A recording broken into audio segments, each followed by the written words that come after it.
Now listen and answer questions 25 to 30. I enjoyed all that stuff on how technology has changed some jobs and how they're likely to change in the near future. Yeah, incredible. Like accountants. You might think all the technological innovations would have put them out of a job, but in fact there are more of them than ever. They're still really in demand and have become far more efficient. Right, that was amazing. 20 times more accountants in this country compared to the 19th century. I know. I'd never have thought the demand for hairdressing would have gone up so much in the last 100 years.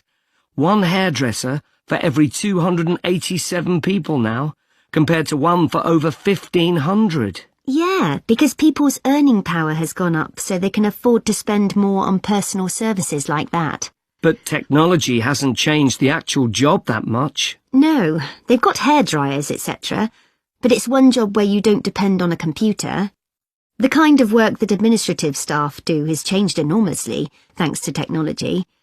Even 20 years ago, there were secretaries doing dictation and typing. Yes, really boring compared to these days, when they're given much more responsibility and higher status.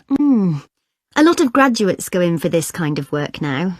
I'd expected there to be a much bigger change in the number of agricultural workers in the 19th century, but the 1871 census showed that roughly 25% of the population worked on the land. Yeah, I'd have assumed it would be more than 50%.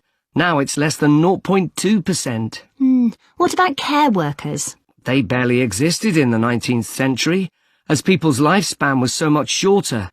But now, of course, this sector will see huge growth. Yeah, and it's hard enough to meet current demand. The future looks quite bleak for bank clerks. They've been in decline since ATMs were introduced in the 80s. And technology will certainly make most of the jobs they do now redundant, I think. I agree. Although the situation may change, it's very hard to predict what will happen.